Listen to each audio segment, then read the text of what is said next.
네, 더불어민주당 부천시를 김기표입니다. 그 장관님 아까 그 말씀하신 것 중에 보니까 조금 부당한 게 있어서 제가 몇 가지 확인을 하겠습니다.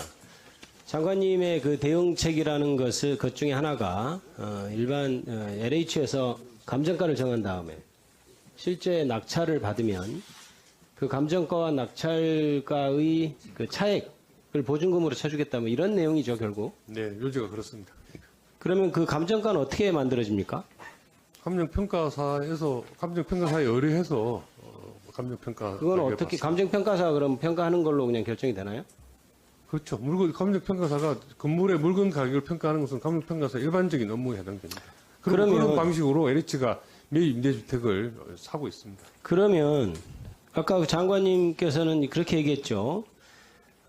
저번에 이제 제2요구된 선구제 후회수 방안에 있어서의 임대차 보증금 청구권 내 그 평가는 굉장히 시간이 오래 걸린다 이렇게 얘기했는데 그 감정가 결정하는 것 갖고 어떤 차이가 있죠?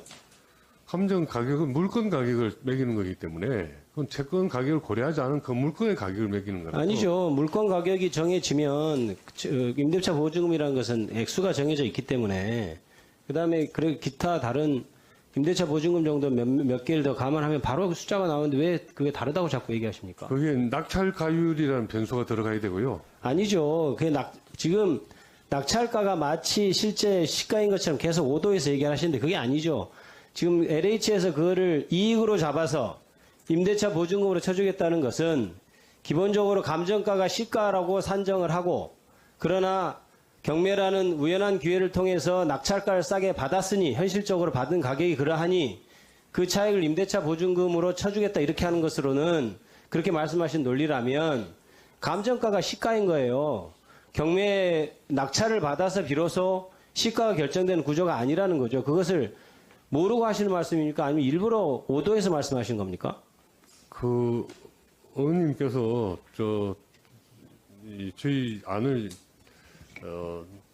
좀 다르게 해석을 하고 계시는 것 같은데요. 아니죠. 아니, 그러면 LH가 실제 낙찰을 받았을 때 왜 그 차익을 임대보증금을 해주겠다는 겁니까? LH가 무슨 이익이 남았죠? LH가 그 집을 그냥 일반적인 매입주택 그 합고 방식으로 샀으면 그러니까 일반 매입주택으로 하면 그 시가가 그건데 감정 평가를 해서 싸게 받았으니까 그런 것 아니겠어요? 예. 그렇다면 낙찰가에서 그렇다면 제2요구한 그 임대차 보증금 청구 채권도 그와 같은 방식으로 간단하게 확정이 되죠. 그러면 평균 1년 6개월씩 걸리는 경매를 추가한 지금 정부 대책이 더 빨리 해결되는 겁니까? 아니면 평가를 이루어서 청구권의 액수를 정하는 게 빨리 이루어지는 겁니까? 낙찰 가격을 알 수가 없지 않습니까? 경매를 들어가서 그 과정을 거쳐서 결정되는 가격을 이야기하는 거예요. 낙찰가를 실제 받는 돈을 얘기하는 것이고 아까 얘기했잖아요. 왜 낙찰 가격, 보증금으로 산정하는가는 제가 말씀드리잖아요. 시가를 감정가로 보기 때문에 시가가 그것이고 낙찰 가격이 좀 떨어져서 그게 우연히 얻은 이익이기 때문에 그 차익을 임대보증금으로 쳐주겠다. 우연히 LH가 이익을 얻었으니 그걸 임대보증금으로 쳐주겠다는 게 지금 정부의 논리예요. 네, 그러면 실제로 감정가를 시가로 보고 있는 거죠. 정부에서도. 그렇다면 제2요구된 그 안에 있어서의 청구권의 가치 판단의 문제도 사실 감정하고 별 다를 게 없는 거예요.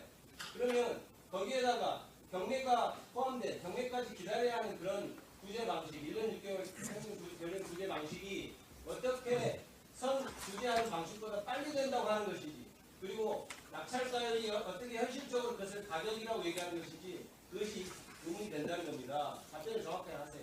네, 답변을 정확하게 드리겠습니다. 이게 의원 시간 주시면 제가 좀 말씀을 답변하세요. 예.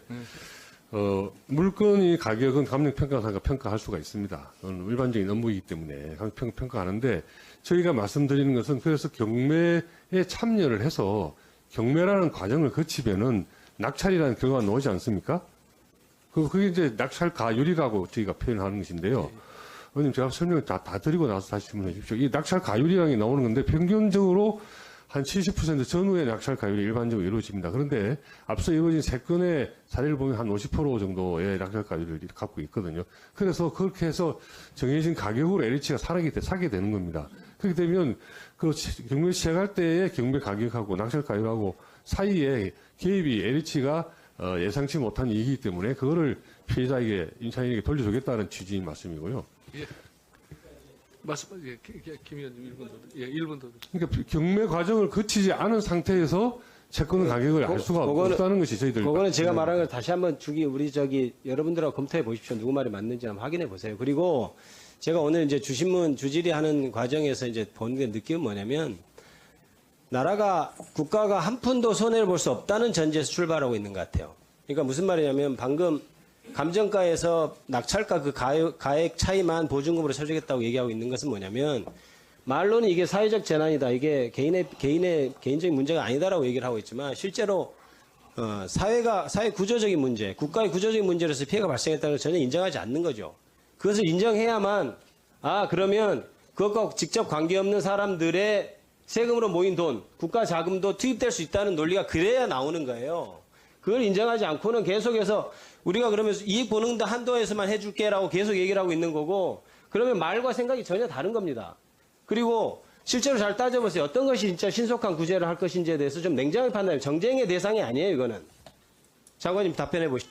네, 저도 이건 뭐 정쟁의 대상으로 접근할 건 아니라고 생각을 합니다. 안 생각하고, 그러니까 경매 과정을 거쳐서 정해지는 가격은 시간이 좀 걸리더라도, 확정되는 가격이고, 경매 과정을 거치지 않고, 어느 평가사나 누군가가 낙찰가격을 알 수가 없는 겁니다. 평균 가격은 알 수가 있지만, 그래서 그 일률적으로 평균 가격을 적용하기가 상당히 어려운 부분이 있다라고 생각을 합니다. 그래서, 이 집행이 어렵다는 말씀을 드리는 것을 다시 한번 말씀드리겠습니다. 예.